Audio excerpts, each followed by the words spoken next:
Salut à tous et bienvenue sur la chaîne Indé Comics Co.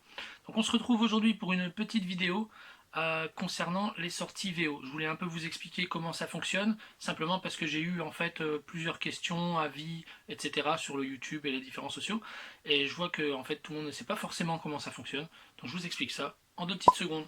Donc voilà, donc la VO, le single, on a le trade paperback, je vais vous montrer ça.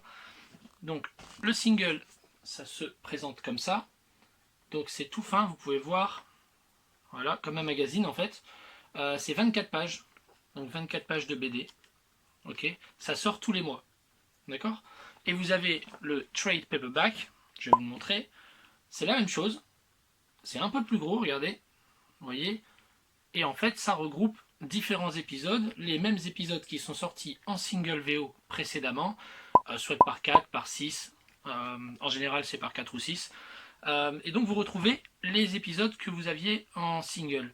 Donc l'intérêt c'est quoi? C'est que y a des gens qui suivent pas forcément la série tous les mois, et par exemple si ça sort en tous les 6 singles, vous achetez un trade paperback au bout de 6 mois. Ça c'est possible. Il y en a qui préfèrent l'avoir tous les mois, comme moi, il y en a qui préfèrent l'avoir de cette façon reliée. Donc je voulais vous expliquer comment ça fonctionne. On a donc quand on va en magasin un catalogue previews, vous voyez, qui lui est quand même bien épais, vous voyez ça? Et ça, en fait, ce sont toutes les sorties single, trade paperback, enfin tout est dedans. Vous voyez, celui du mois d'octobre 2019, il me semble. Voilà, je vous montre rapidement.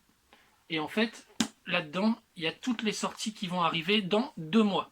Parce que, en général, on commande 2 mois à l'avance. Donc quand on suit une série, on commande une fois, par exemple, le numéro 1, et puis après on l'a tous les mois, mais on nous annonce les sorties 2 mois à l'avance.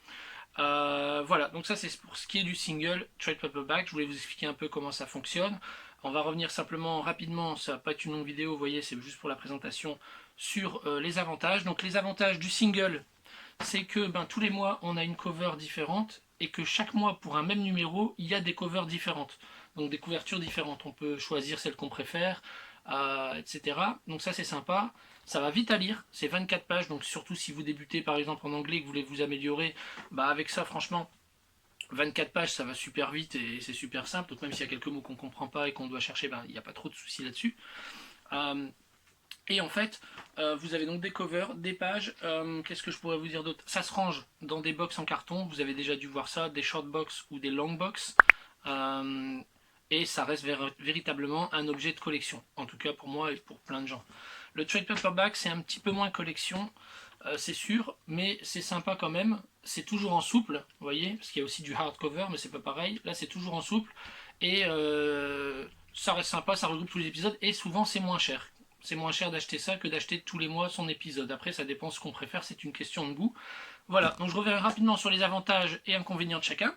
Donc les avantages du single, c'est quoi? C'est ça sort tous les mois, donc celui qui aime bien tous les mois il y a son épisode, il y a 24 pages, ça va très vite, il y a des covers différentes, donc ça c'est cool, on peut avoir des fois plusieurs covers, on achète plusieurs fois le même titre si on le désire, vous voyez. Et ça se range dans des box en carton, bon ça c'est à chacun de voir s'il aime ou il aime pas. Voilà comment ça se passe. Les inconvénients, ça peut être ça justement, c'est que dans une bibliothèque ça tient pas super bien, à part ça j'en vois pas beaucoup d'autres. Concernant le trade paperback, je reviens dessus, donc le trade paperback, ça c'est la même chose, c'est un peu moins cher, donc ça c'est un avantage, d'accord, et c'est un peu plus sympa à mettre dans une bibliothèque. Vous voyez, ça reste quand même un dos, donc si on les range dans sa bibliothèque, ça peut rester sympa quand on en a plein, ce qui est un peu moins le cas du single, ça c'est vrai. Au niveau des inconvénients, pour le trade paperback, il n'y en a pas trop. Ça dépend juste des goûts de chacun et de ce qu'il préfère, s'acheter. Donc si vous avez plus de questions, n'hésitez pas, vous pouvez me les poser sur le YouTube, sur l'Instagram que je viens de créer également, etc. Vous pouvez aussi bien sûr contacter les comic shops, le comic shop le plus proche de chez vous. Il suffit de regarder sur internet, c'est pas bien compliqué. Moi j'en connais pas des tonnes non plus. Je connais donc Astro City Comic Shop à Lille, puisque je suis de la région lilloise. Il y a également Comic Zone, il me semble, sur Lyon. Après les autres, je les connais pas trop. Mais n'hésitez pas à vous renseigner, à leur demander conseil si vous avez besoin. Ils seront ravis de vous accueillir, en tout cas pour le moment par téléphone, et de vous renseigner et de vous commander ce que vous désirez. Voilà, donc c'est tout pour moi pour aujourd'hui. On se retrouve bientôt pour une prochaine vidéo. A bientôt, salut, hasta luego, et see you next.